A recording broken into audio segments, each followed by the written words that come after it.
Hello, hello. I am your chair, Kara Cooney, chair of the session, but also in the remaining months of being your chair of the Near Eastern Languages and Cultures Department, and I shall run with swift feet into the hermitage of sabbatical. But first, I should like to introduce Emma Ubel. Emma is an Iranian Studies PhD candidate at UCLA. Her research explores the social organization of the Achaemenid Empire from 550 to 323 BCE, for those of you who didn't know. Within the context of the broader Afro-Eurasian world, she has a special interest in the minor arts of the empire, including seals, metalware, ceramics, and textiles, though why call them minor? We agree, right? Yeah. While a graduate student at UCLA, Emma has additionally held research positions at the Institute for the Study of Ancient Cultures and the Getty Research Institute.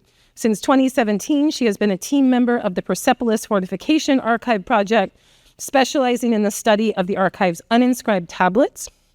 Emma is currently preparing her dissertation on the topic of the Achaemenid royal feast and its role in organizing social power within the empire. And now Emma will speak to us on imperial or local, religion and identity in Achaemenid Anatolia. Emma.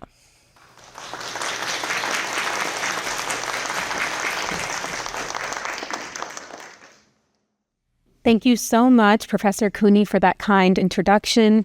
And I would also like to take a moment to thank the conference organizers for making this event possible and for inviting me to present a small portion of my ongoing dissertation research this afternoon. Now, as a part of the panel on the Achaemenid Empire and local identities, my talk takes a pause to contemplate whether the basic question of imperial or local provides a valid and helpful framework for approaching some long-standing problems concerning the lived experience of Achaemenid rule among the empire's many provinces. More specifically, this basic line of questioning informs my investigation into personal and group identity relations within the region of Anatolia. In presenting my findings, I offer a complementary perspective to the other talks of this conference, with a central aim to prompt some reconsideration of what exactly we deem to be imperial, and a rethinking of why we prescribe certain labels and how these labels then change how we interpret the role of the empire in structuring local, social, and religious traditions.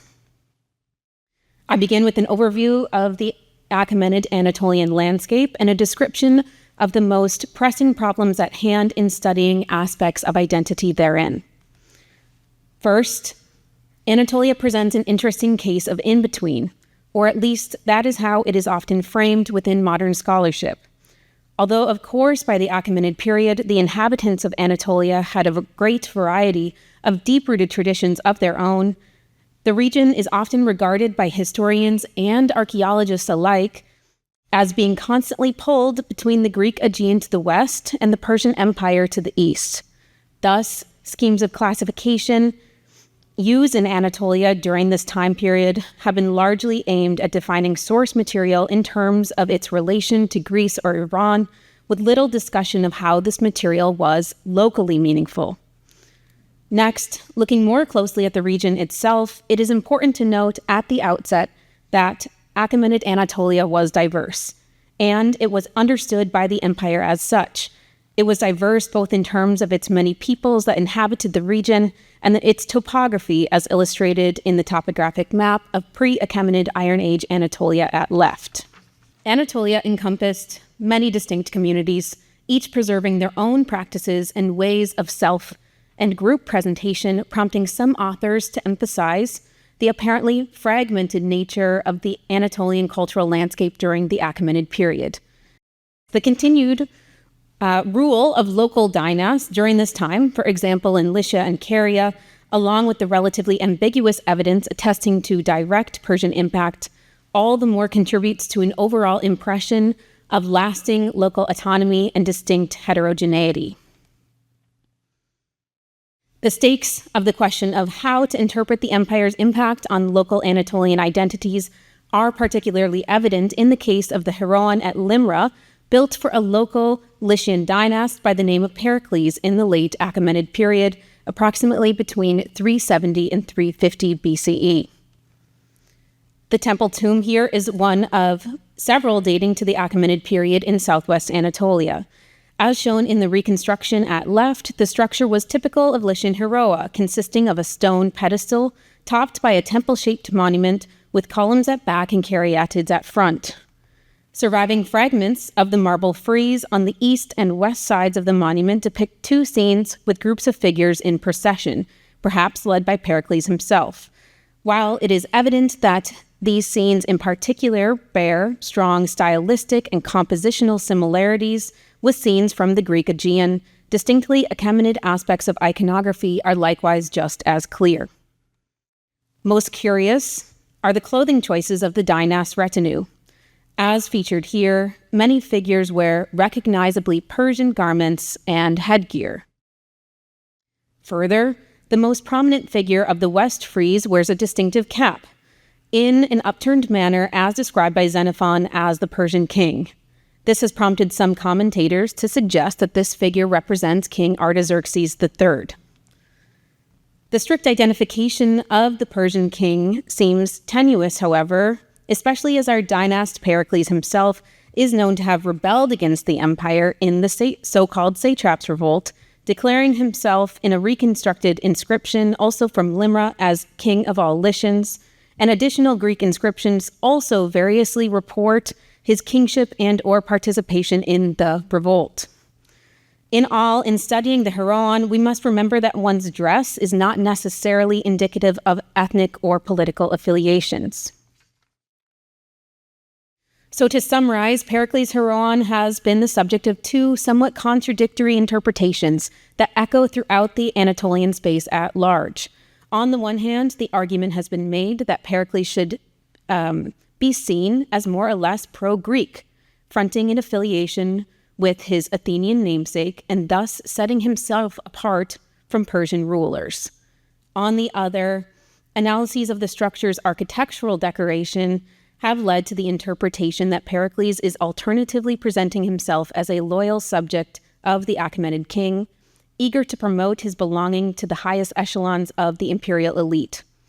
But I want to call attention to a third, more subtle and lesser-known interpretation as given by Tunasari that the tomb should be principally considered as Anatolian, anchored in a specifically Anatolian and Lycian lived reality, a reality that deserves a careful context-specific approach in order to determine the nuances of Anatolian identity formation as it stands on its own terms.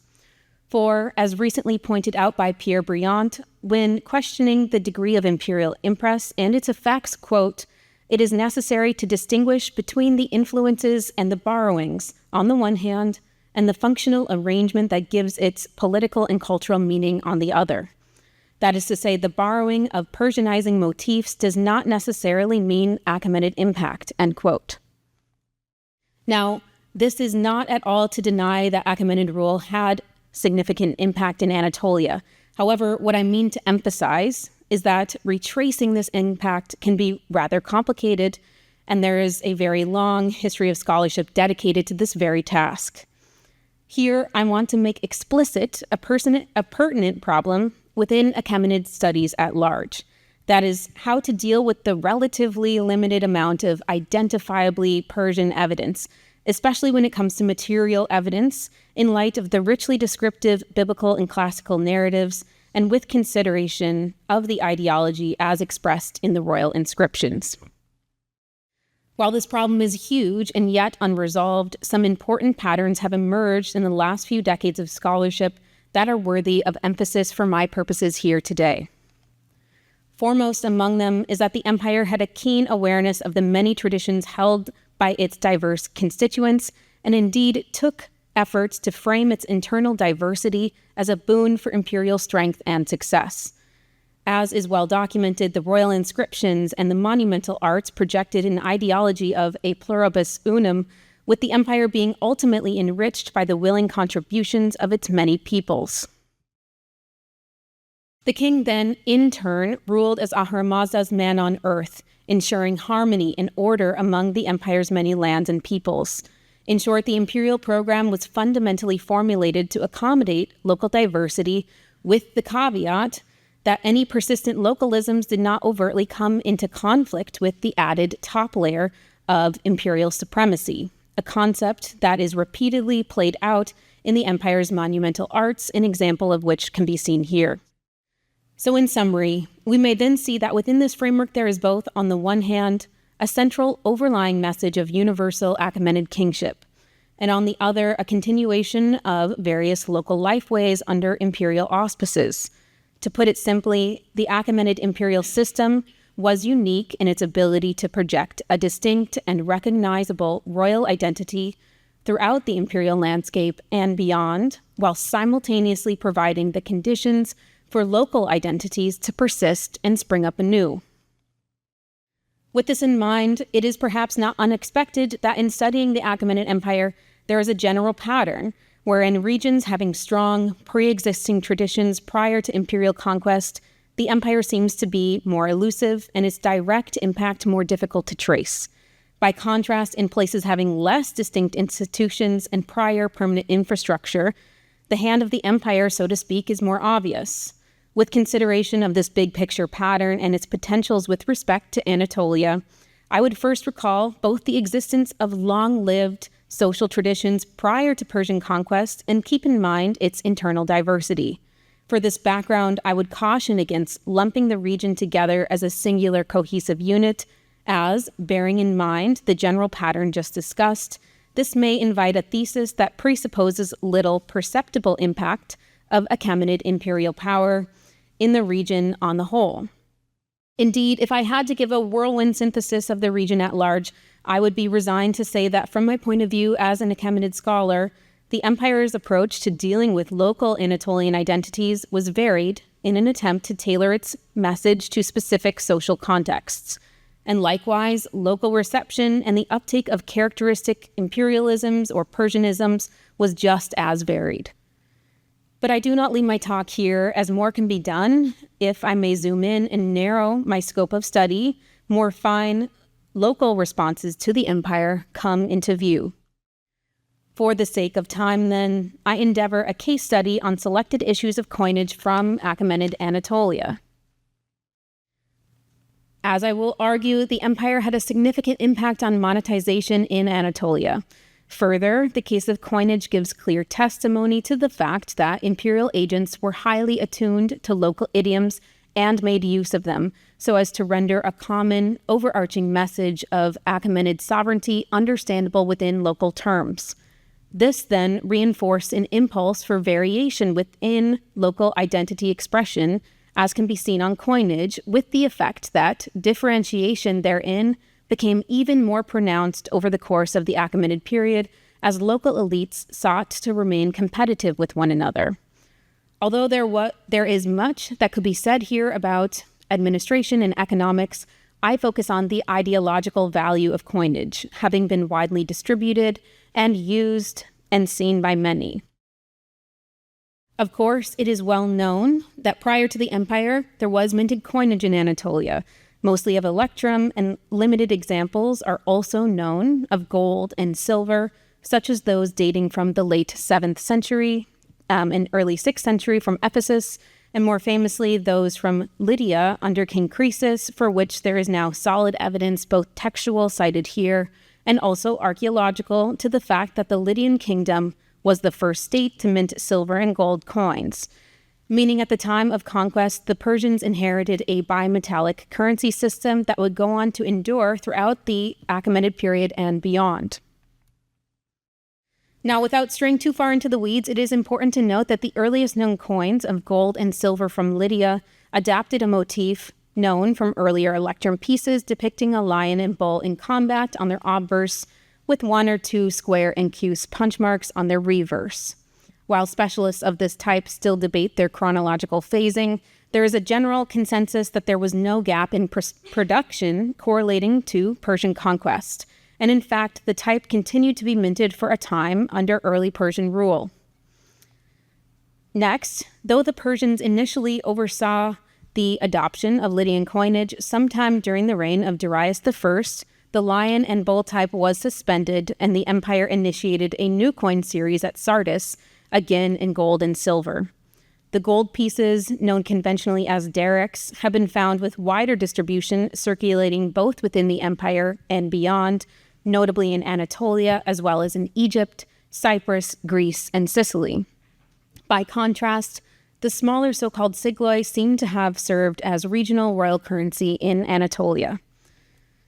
These coins together have been referred to as archers, owing to their consistent depiction of a royal archer on their obverse that remains recognizable despite slight variations. They have been organized into 4 main types with subcategories as shown here, with drawings reproduced from David Stronach's article on early Achaemenid coinage. Type 1, 2, and 3A were minted earlier under Darius I, and the other type 3s and 4s appeared a bit later under Xerxes and remained in use until the end of the Achaemenid period. Significant to my talk here, it has been argued by Elspeth Duesenberg, among others, that these archer coins, and in particular type 1, present an image of divine kingship. First, with only the top half of a human figure visible in type 1, this image calls to mind divine half figures emergent from a winged disc, for example, as known from earlier Assyrian depictions of the god Ashur, and the figure of Ahura Mazda, who is often seen hovering in Achaemenid rock reliefs and seals. At the same time, the figure in the archer coins is undoubtedly royal. His grasp on the bow in types 1, 2, and 4 finds parallel both in the monumental reliefs at Bizatun and Naqsh-e-Rustam, and he clearly wears a Persian court robe and dentate crown, both indicative iconographic markers of Achaemenid kingship. Even the spear of type 3 is closely associated with Achaemenid kingship as attested by the royal inscriptions. But what is perhaps more interesting is that while the gold derricks were issued until the fall of the empire, the silver sigloi, on the other hand, were seemingly phased out sometime in the early 4th century BCE, and over time came to be replaced in Western Anatolia by a great variety of local coins in silver and bronze. These have been considered as issues by satraps and other local rulers. Curiously, these coins had an amazing number of creative variants. While some have argued that they represent the increased autonomy of satraps, perhaps a different interpretation is possible. Duesenberg's work is again important as she has suggested that these coins in fact conveyed, quote, a message parallel to that of the sigloi they seem to have replaced, end quote. That is that of divine kingship, but now in even more explicit terms. In this, the so-called TR8 head issues are especially illustrative. These were minted in Western Anatolia in the 5th and 4th centuries BCE. As can be seen here, they get their name from their obverse representations of a bearded head wearing a kind of tiara, depicted more like a soft hat with ear and neck flaps. This tiara, sometimes referred to as the median cap, was a characteristic, nearly stereotypical Persian garment worn into battle. While some have tried to determine the identity of individual heads based on an analysis of facial features, it is more widely accepted that these images are not portraits, but instead represent an idealized image of a Persian royal warrior. What is perhaps most intriguing for my purposes is the ways in which these coins speak directly to a local audience familiar also with Greek coins. Here, the overall style is more seemingly Greek, and further, in Greek contexts, a large head on the obverse is used as an emblem only to depict a deity. So again, we have a direct association with Persian rulership and the divine, this time though in local terms. Next, looking at the reverse of these coins, we see lots of variation in symbolic allusions to cities, primarily Greek cities. For instance, see here at top to bottom, the Athenian owl, the Chalcedonian kithara, and the Sidonian war galley. But where Greek coins might include an inscription naming the corresponding Greek city, in the genitive, the TR8 head issues are inscribed with beta alpha sigma, abbreviated basileos, meaning of the king. So in summary, the TR8 head issues further the imperial message of divinely associated universal Persian rule by rendering it readily intelligible to local audiences. And last, we see on coinage too some local responses to the empire.